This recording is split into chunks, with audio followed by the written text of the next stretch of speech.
Olá, pessoal. Beatriz Venturi. E a gente vai conversar hoje sobre patologia, mais uma vez, e hoje abordando o tema de manifestação oral de doenças sistêmicas.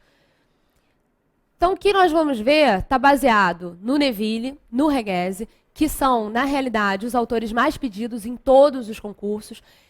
O Neville, normalmente, é a referência maior, até porque é um livro maior, mais completo, mas o Reguese também cai bastante. De uma forma geral, eles não falam muitas coisas diferentes, não.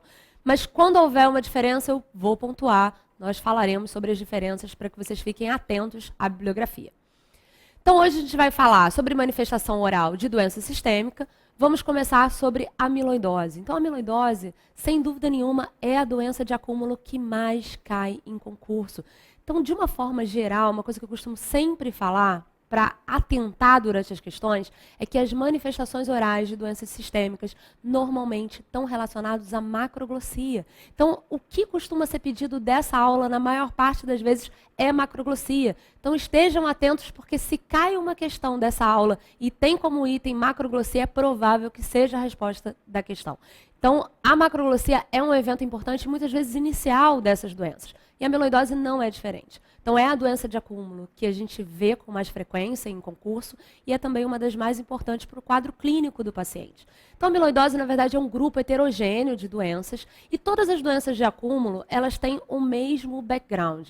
São deficiências enzimáticas, então o indivíduo não produz a enzima que quebra uma determinada substância e essa substância se acumula. No caso da amiloidose, o que acumula é o material amiloide. Então, outra coisa que é muito pedida é a origem do material amiloide. Então, na realidade, apesar do nome se referir à semelhança que ele tem com o amido, o material amiloide é uma substância proteica e isso cai em concurso. Então, a origem dela é importante em termos de manifestação clínica e também de diagnóstico. Então, toda doença de acúmulo é a falta de uma determinada enzima que deveria quebrar uma determinada substância que não é quebrada e começa a se acumular. Em boca, há sempre uma tendência a haver acúmulo, primeiro, em língua, que acaba gerando um aumento de volume, macroglossia, segundo, em gengiva. Então, isso é o que a gente vê em doença de acúmulo.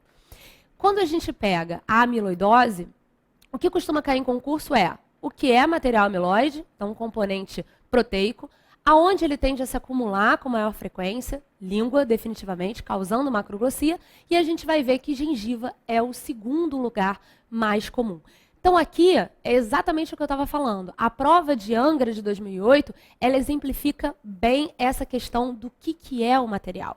Então, o termo amiloidose é utilizado para caracterizar condições patológicas que apresentem degeneração extracelular de proteína, colesterol, lipídio, cálcio, carboidrato. Então, proteína, isso é uma coisa que cai bastante em concurso. Então, tenham em mente. Esse sufixo oide é de semelhança. Então, amiloide é similar a amido, mas não é amido, é proteína. Com relação à amiloidose, a gente tem duas formas clínicas importantes. A forma limitada a órgãos, onde aquele acúmulo se restringe a um determinado órgão, e aí normalmente não é boca, a gente não tem manifestação em boca, e a amiloidose sistêmica, aquela em que vários órgãos são afetados de uma forma global, e aí sim temos manifestação em boca. Dentre as formas sistêmicas de amiloidose, que são aquelas que a gente tem manifestação em boca, a gente vai ver que elas são classificadas justamente de acordo com o que gera a deficiência enzimática. Então, a gente tem a amiloidose primária, que é aquela em que o indivíduo ele desenvolve a deficiência enzimática e começa, então, o acúmulo desse material proteico. Temos a associada ao mieloma. Então, para concurso, essa é a forma que mais cai. Por quê? Existem doenças crônicas difíceis para o organismo que levam a um desgaste enzimático que secundariamente causam a amiloidose. Existe uma forma de doença que tem tendência, que tem predileção por causar esse acúmulo de material amiloide, que é o mieloma múltiplo. Muitas vezes o mieloma múltiplo, que é uma neoplasia maligna que afeta ossos e que é de difícil diagnóstico, ela é diagnosticada por causa da macroglossia secundária à amiloidose. Então, existem várias doenças sistêmicas difíceis para o organismo que resultam em amiloidose, como linfoma, como tuberculose, mas de uma forma geral, a que causa isso com maior frequência é justamente o mieloma múltiplo. Então, existe a amiloidose secundária a todo o resto e a amiloidose associada ao mieloma múltiplo, que não deixa de ser secundária, mas devido à importância epidemiológica, é uma classificação à parte. Então, associada ao mieloma e secundária a todo o resto que não é mieloma. Existe ainda a forma associada à hemodiálise, que a gente vai falar um pouquinho mais na frente, e a heredofamiliar, que é a forma geneticamente adquirida. Então, quando a gente fala de amiloidose limitada a órgãos,